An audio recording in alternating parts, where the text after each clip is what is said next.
All right, let's dive it in. Today we're going to talk about something that might seem a little tricky at first, but is absolutely crucial for writing clean code: modules. We're going to see how they can take a project from a total mess to something organized, powerful, and honestly, kind of magical. And we'll do it all in just a few minutes. You know the feeling, right? You get this amazing idea, you start hammering out code, and then you look up and you're just lost in this endless sea of code, scrolling and scrolling through one giant file, just trying to find one little variable. We have all been there. But here's the good news. There's a really powerful concept, right at the heart of modern programming, that's specifically designed to bring some serious order to that chaos. Okay, so this is the goal. How do we get from that tangled nightmare on the left to the clean, organized dream you see on the right? Well, the answer is a beautifully simple yet incredibly powerful idea: modules.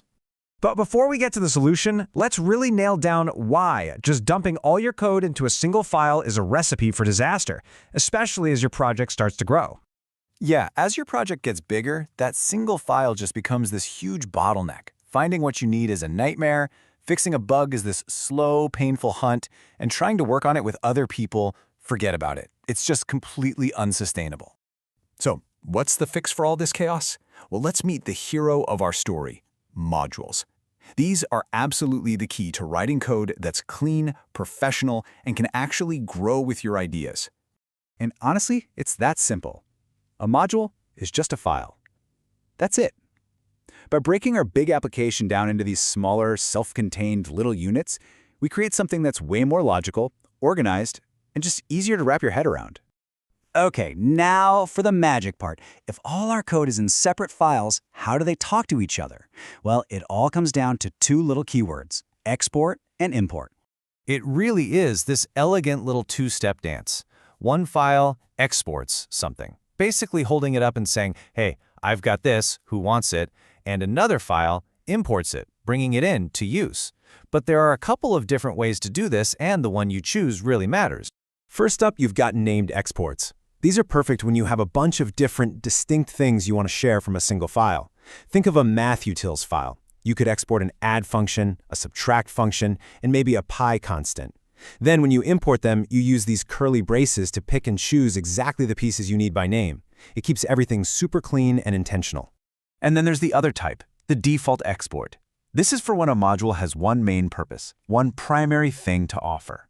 A classic example is a file that just defines a user class. That's the file's whole job, so you make it the default export. And the huge advantage here is flexibility. When you import it, you don't use curly braces, and you can call it whatever you want, which is awesome for avoiding naming conflicts. You know, this whole import and export system is actually pretty new. In the old days of Node.js, we used something called CommonJS. It was synchronous, which means it loaded modules one by one. Think of it like a single-lane road. It works, but it can create a real traffic jam. The standard today, ES modules, is asynchronous. It's like a multi-lane highway, allowing for way faster, more efficient loading. And that evolution to modern, efficient modules is exactly what lets us build cool things so easily today. So, enough theory, let's actually build something.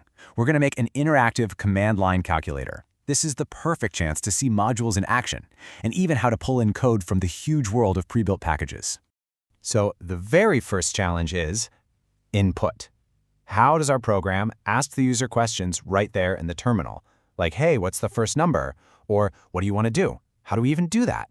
While we're not going to build it from scratch, we're going to use a fantastic package called Inquirer. It's a powerful third-party module that we can just import into our project.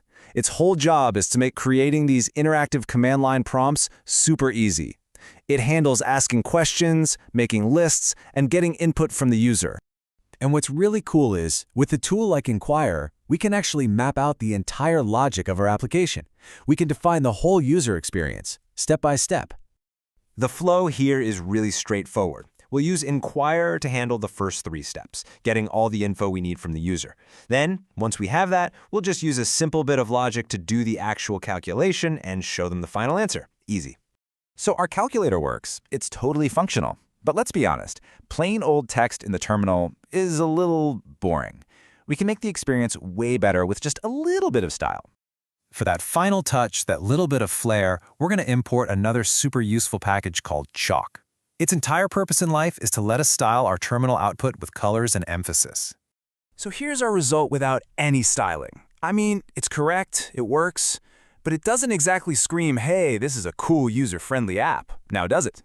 And now, check that out. With just a single line of code using Chalk, we can make the output so much more readable and visually interesting. It's a really small touch, but it makes the whole thing feel so much more polished. Okay, so let's quickly recap the journey we just took, from that initial code chaos all the way to a functional and pretty stylish command line app. The most important thing to remember here is that modules are more than just a feature. They're really a whole philosophy for writing better code. They help you organize that chaos, they let you share and reuse code with export and import, and they let you tap into this huge ecosystem of amazing tools like Inquirer and Chalk. Ultimately, having a good structure gives you the freedom to build bigger and better things without getting lost.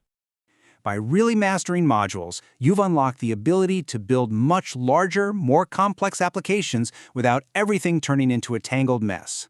So the only question left is, what are you going to build next? Thanks for joining me for this explainer.